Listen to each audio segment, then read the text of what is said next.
All right, we got the old Dingo all cleaned up here. So let's see what we can do to get her to run. First three things, obviously, we're going to drain this oil because who knows what kind of shape it's in.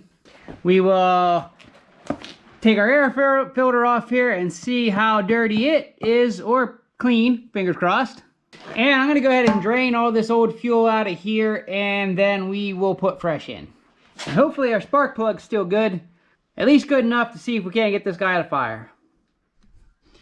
Alright, so this oil is at least, oh boy, this hasn't been run in probably 7-8 years at the least. It's most likely more than that. Which, I haven't drove it for probably, or say, 16-17 years. So I don't know if this oil has ever been changed since I stopped running it. So this could be possibly 17-year-old oil in this. Let's see what kind of shape she's in. Oh, that is black. And I am not going to hit my pan. Uh-oh, uh-oh. I need to do something different because I'm making a giant mess on the floor.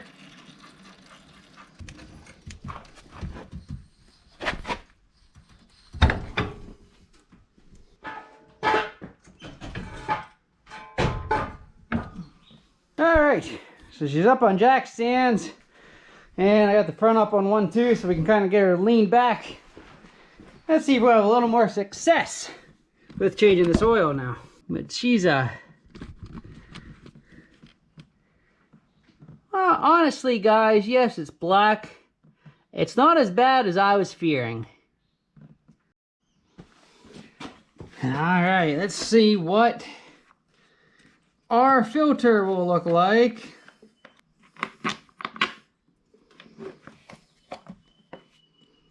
Well, honestly, that is not too bad. Not too bad at all. I ain't even gonna fuss over that. And while we're right here, you guys can see that. There's a little catch for our fuel. I'm just gonna pull this. Which way does that go? Lefty loosey, righty tighty. End cap off. Open up our shut off. And let the fuel drain while we got the catch pan under it. Now, the fuel tank does have a little debris screen in it. If I can get it out. So a little bit in there, you see. I'll go ahead and just blow this out with the air compressor so we're good and clean. And then we got to reseal our fuel gauge here because as you can see, it's loose and it's going to leak. We'll just smear a little ultra black around there and stick her back in. And let's see what kind of shape our spark plug's in.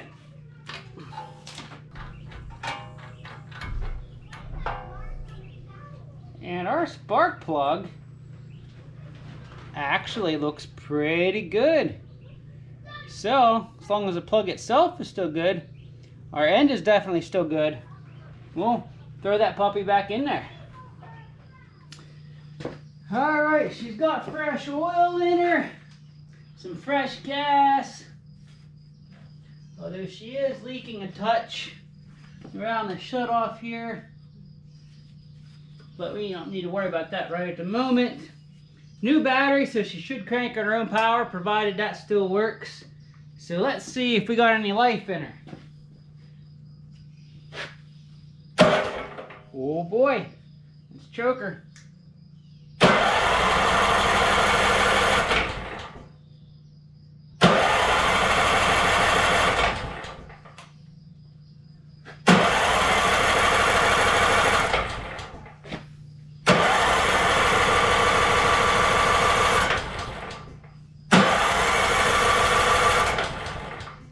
Well, let's pull the spark plug and check and see if we're getting spark.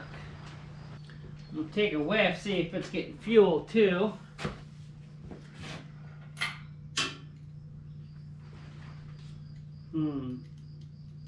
Can't say that I smell any fuel. Quite possible that carburetor's all gummed up. Setting so long. Alright, so we checked, we got spark, so if she doesn't want to start, then I'd say our carburetor's definitely a little gummed up. We'll have to tear it apart and clean it. Let's give her another shot though, see what happens.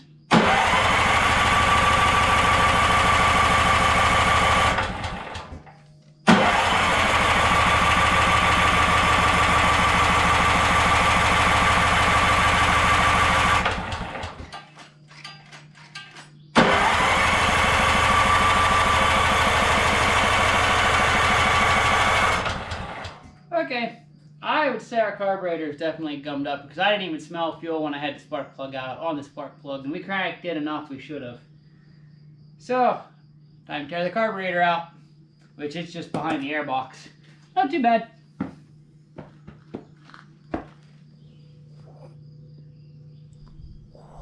Whoa. Easy, camera girl. I'm guessing that, our carburetor is going to be pretty black and full of lots of not so healthy things for the fuel system to have in it. Oh man, it's just barbaric. I'm gonna have to use a wrench, or a socket at least.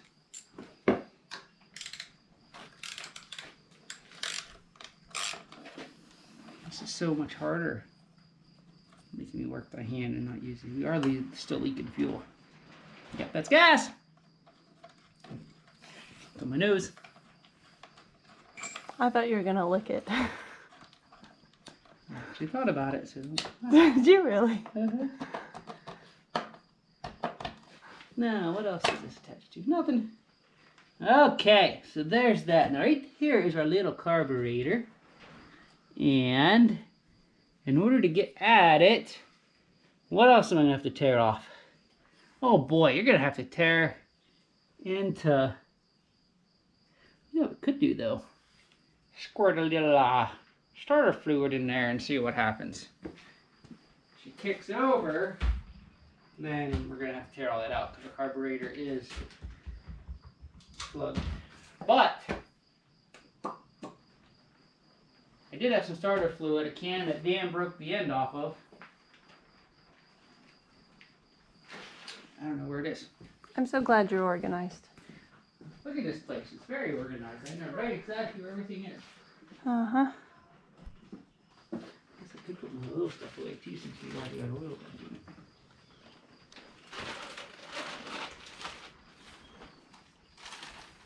Very organized. I know right exactly where everything goes.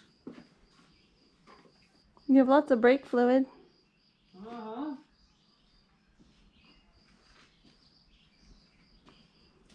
I've got lots of fluid that I don't actually need. That's not fluid, that's fat. What are you talking about? Well, I am probably going to have no choice but to go ahead and tear into this because I think that just slips over. But I'm not even. I smell no gas, so we're not getting gas to the carburetor. So we'll have to tear this guy down a bit more. Oh. Ta-da! Da dee da ta da. All right. Here is our carburetor. You almost seem like a heart surgeon doing exploratory surgery. Well, a carburetor is kind of the heart of a machine. Yeah, that's what it looks like to me. Mouse nest. Actually, it doesn't look like there's a whole lot to this. But, and you guys, I know you're not going to see this. This is old fuel. That's tarred and turned black. I'm sure injectors are all plugged. You know, if you were in the medical community in like, I don't know, the 5th century or something, you'd just be taking people's body parts out to see what they do. Well, what's this do? Oh, look at that. Look at that in there. That's why that was hard. Look at the black tar. Yeah, she's definitely... Oh, look at that. That is completely plugged in there. Mm-hmm. Yep. Whoa. Well, there's your problem. Well, that has an interesting smell. It smells like old rotten fuel. Okay. It smells like paint thinner. It doesn't smell like fuel anymore. It smells like... Well, I happen to have, I think, 1 bottle of carb cleaner left. Mm-hmm. Let's spray her up, clean her up. We'll slap her back in.